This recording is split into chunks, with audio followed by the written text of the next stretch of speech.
신문 읽어준 남자입니다. 윤미향 당선인이 모습을 드러내지 않고 있습니다. 그 가운데 8년 전 이용수 할머님이 위안부 문제 해결을 위해 국회의원에 출마해야겠다라는 의사를 밝혔는데 그때 당시 윤미향 당선인이 만류했던 것이 전해졌습니다. 국회의원 한다고 해결할 수 없다라는 취지로 말렸다는 건데 본인은 정작 같은 이유로 8년 뒤 지금 국회의원에 출마해서 당선이 됐습니다. 이 이야기 과연 어떻게 바라봐야 할까요? 잠시 후에 이야기 나눠보겠습니다. 오늘 조간신문 함께 하시죠. 먼저 동아일보입니다. 177석 거대 여당이 개원 즉시 검찰과 국회 개혁을 완수하겠다라고 밝혔습니다. 사진에서 보시는 것처럼 당선자 워크숍이 열렸습니다. 이야, 역시 당선이 많이 돼서 워크숍 규모도 대단했습니다. 이 자리에서 나온 이야기입니다.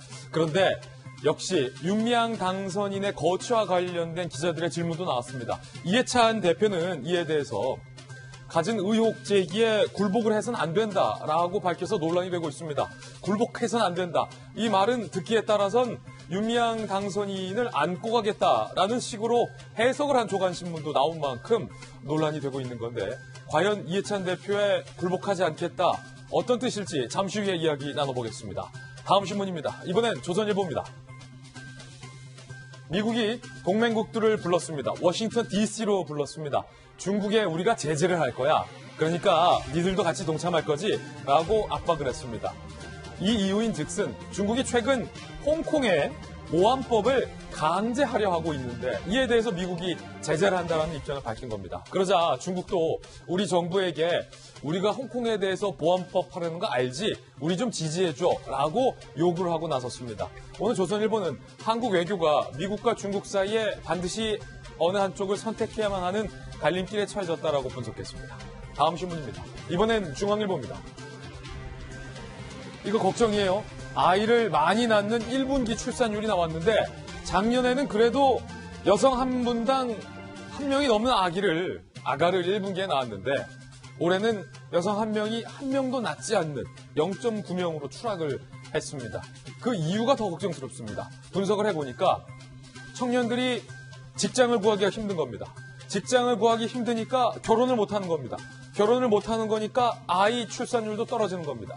그런데 결혼을 하려면 연애를 해야 되는데 우리 청년들이 연애도 제대로 못하고 있다는 겁니다. 걱정입니다. 다음 신문입니다. 이번엔 한겨레 신문입니다. 코로나19와 관련돼서 상황이 급박하게 바뀌고 있습니다. 특히 많은 사람들이 코로나 국면에서 이용을 해서 굉장한 매출을 올리고 있는 쿠팡이 70명에 가까운 물류센터에 확진자를 배출했기 때문입니다. 그런데 그 이면에는 한겨레신문 주장에 따르면 쿠팡이 확진자를 숨기고 수백 명을 출근시켰다는 겁니다. 그 때문에 64명 집단 감염으로 이어졌다는 건데 만약에 이 의혹이 사실이라면 쿠팡의 도덕적인 문제와 논란도 뒤따를 걸로 보입니다. 물론 이에 대한 쿠팡 측의 반론도 있는데 잠시 후에 전문가 모시고 이야기 나눠보겠습니다. 다음 신문입니다. 이번에 한국일보입니다. 그러자 소비자들은 쿠팡을 통해서 배달받은 물건에 대해서 불안해하고 있습니다. 바이러스 감염되나 걱정을 하고 있습니다. 수백 명이 다닥다닥 밥 먹었다며 한겨레 보도에 따르면 쿠팡이 확진 사실을 오후 출근자에게 숨겼다며 쿠팡에서 배달받은 물건 이거 괜찮은 건가? 라는 걱정과 불안이 소비자들 사이에 퍼지고 있다는 겁니다. 잠시 후에 전문가 모시고 정말로 쿠팡에서 배달받은 물건이 안전한지 그 이야기도 들어보겠습니다. 지금까지 신문 읽어주는 남자였습니다.